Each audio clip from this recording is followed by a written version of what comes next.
तर काल आपला ग्रुप बीचा 2026चा पेपर झालेला आहे, प्रिलिम्सचा. तर तो पेपर कसा होता? नक्कीच तो पेपर लेंदी होता.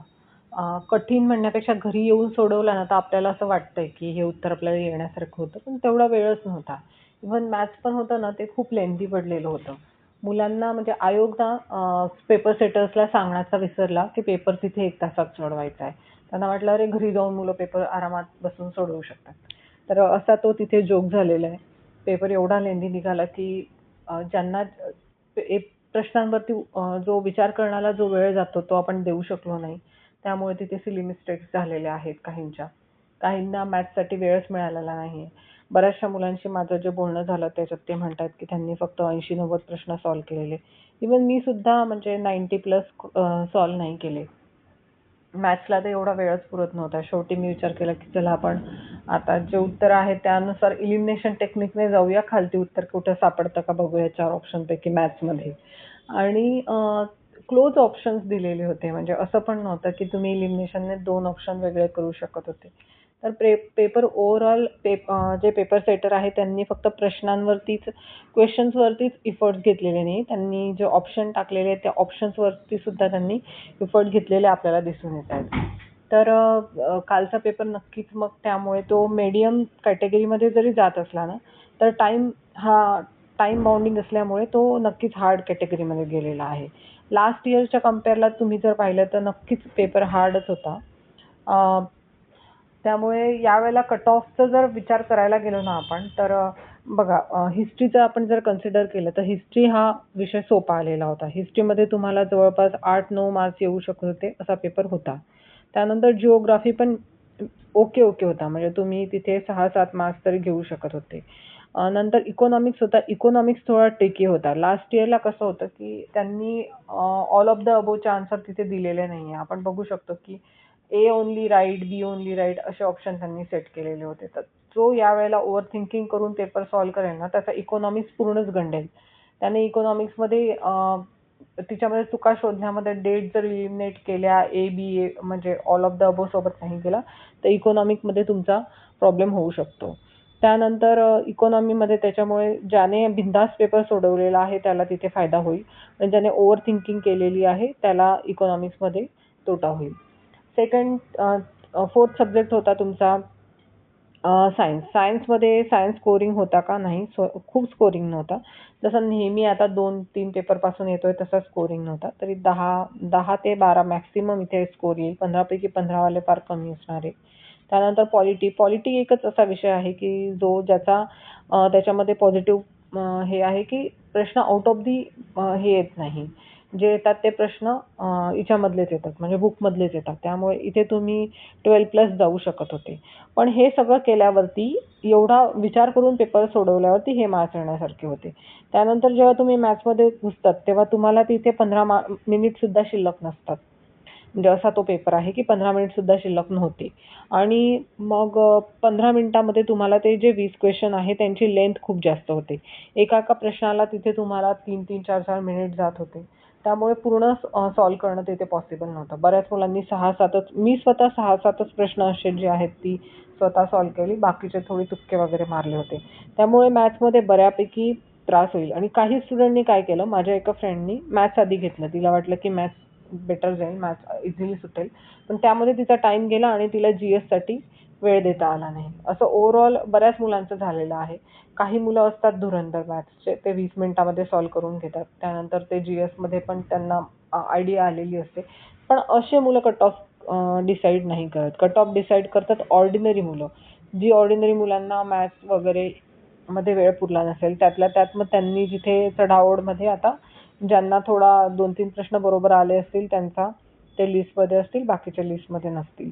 तर ओव्हरऑल मला तरी वाटतं की कट ऑफच्या बाबतीत आहे ना, एव्हाना म्हणजे आत्ताशी प्रेडिक्ट करणं बरोबर नाहीये. पण एवढं मी नक्की सांगू शकते की लास्ट इयरमध्ये जिथे मॅथ्समध्ये मुलांना 20 पैकी 20 मार्क्स सुद्धा होते, तिथे 5 मार्क्सचं तरी नुकसान झालेलं आहे. सायन्समध्ये 2 मार्क्सचं तरी नुकसान झालेलं आहे. आणि इतर विषयांमध्ये पण तुम्ही 1-2 मार्क्स पकडून जाऊ शकतात. म्हणजे तुम्हाला 9 प्रश्न तरी असे होते, 9 ते 10 प्रश्न, जे लास्ट इयरपेक्षा काठिण्य पातळी जर पाहिली तर ती जास्त जाईल. काठिण्य पातळी म्हणू शकतात किंवा तुम्ही त्याला पेपरची लेंथ म्हणू शकता. यामुळे 9 ते 10 प्रश्नांचं बऱ्याच मुलांना इथे नुकसान झालेलं असणार आहे लास्ट इयरच्या कंपेअरला. पण जागा बघितल्या गेल्या तर जागा लास्ट इयरच्या कंपेअरला थोड्या कमी आहेत. पण 150 जागा कमी असणं याचा अर्थ हा नाही की कट ऑफ खूप खाली जातो. 150 जागांसाठी 1.52 मार्क्सचा कट ऑफचा फरक पडतो. कारण की खूप गर्दी राहून गेलेली जे लोकं असतात ते तेवढ्यामध्ये मावून जातात. सो 1 ते 2 मार्क्सचा तिथे फरक पडतो आणि जागासुद्धा वाढणार आहेत. आपण बघूया जागा किती वाढतात ते आपण आताशी नाही सांगू शकत. पण मला वाटतं की ओव्हरऑल 5 मार्क्सचा तरी मागच्या वर्षाच्या कट ऑफमध्ये फरक पडायला पाहिजे. तर लास्ट इयरला जर 51.25 आहे, तर मला वाटतं यावेळेला तो 45 ते 50च्या दरम्यानच काहीतरी जाईल.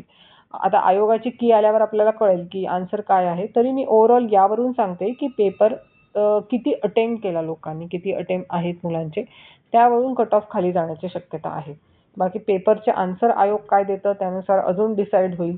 कारण हे जी-एसमध्ये आहे ना, बरेचसे क्वेश्चन लॉजिकली सॉल्व्ह करणारे मुलं आहेत आणि लॉजिकली सॉल्व्ह सुद्धा होत आहेत. पण जर तुम्ही मॅथ्समध्ये पोहोचलेच नाहीये किंवा मॅथ्समध्ये तुम्हाला तो लेंदी पेपर निघालेला आहे, तर त्याचा नक्कीच कट ऑफवरती परिणाम होणार आहे आणि ओव्हरऑल जागा कमी असल्यामुळे त्याचाही परिणाम होणार आहे. तर आपण बघूया आता किती होतो. पण मला तरी वाटतं 50च्या वर जाणं कठीण आहे कट ऑफचं यावेळेला.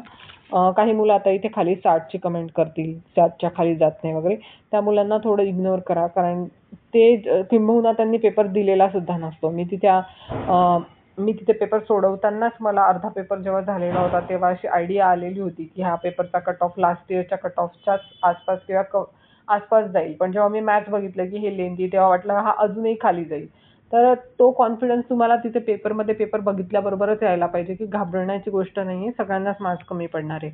असतील मुलं ज्यांनाही 70-75 स्कोर येतात. अशी मुलं असतातच, नेहमी असतात. तर या मुलांना घाबरू नका. ही मुलं टॉपर असतात. यांच्याशी आपली कॉम्पिटिशन प्रिलिम्समध्ये तरी नसते. मेन्समध्ये नक्कीच असते. पण आता मेन्सच्या प्रिपरेशनला तुमच्याकडे अजून बरेच महिने आहेत. म्हणजे 6 महिन्यांचा, 5 महिन्याचा तुम्हाला तिथे वेळ मिळतोय. त्यामध्ये तुम्ही कव्हर करू शकता. तर ओव्हरऑल आणि पेपर जर बघायला गेलं ना, तर लास्ट इयरचे जे पेपर आहेत त्यांचे असे म्हणजे पी-वाय-क्यू बेस्ड पेपर जरी नसला ना, तरी टॉपिक तेच आहेत. त्याच्यामध्ये डेप्थमध्ये घुसलेले आहे. आणि सेकंड अजून आता क्लासेसची की आलेली मुलांनी क्लासेसची की बघून स्वतःचे स्कोर काढणे सुरू केलेले आहेत. बऱ्याच क्लासेसची मी पण बघितली.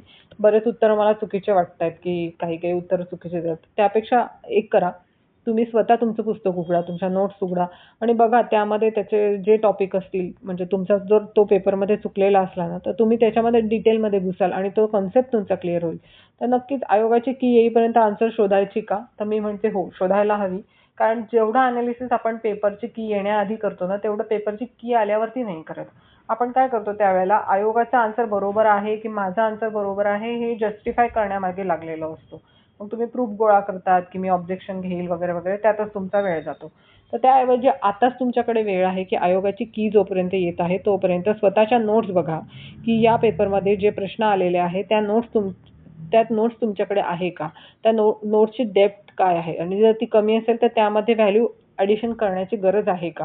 किंवा हा प्रश्नच असा आलेला आहे की याला कितीही अभ्यास झालेला असता तरी हे सोडवणं एवढं पॉसिबल नव्हतं. असे प्रश्न सोडून द्यायचे असतात. तर तो त्यातला प्रश्न होता का? हे बघून स्वतःच्या नोट्स अपडेट करा किंवा कुठल्या सोर्समधनं आलेला आहे ते बघा. जसं की हिस्ट्री आपल्याला कळतंय की हिस्ट्री मोस्टली ते गाठाळमधनं टाकताहेत. तर गाठाळ तुम्हाला वाचण्याची गरज आहे का? किंवा किती वाचण्याची गरज आहे? तुमच्या नोट्समध्ये ते कव्हर होतंय का? हे सगळ्या गोष्टी तुम्ही आता की येण्याच्या आधी चेक करू शकतात. तर एवढंच सांगेल. बाकी सगळ्यांना ऑल दी बेस्ट. सगळ्यांनी जसाही पेपर दिलेला आहे अजून आपल्याला ग्रुप सीच्या ॲड पडणार आहे. त्यामध्ये तर 1 स्टेप आहे यावेळेला. मेन्स पण होणार नाहीये. तो आपल्याला फार मोठा बेनिफिट आहे. जागा जास्त निघणार आहे, असं म्हटलं जातंय. तर अभ्यास करत राहा. जो अभ्यास करत राहील त्याचं काही ना काहीतरी होऊन जातं. तर एवढंच सांगून मी थांबेल. Thank you.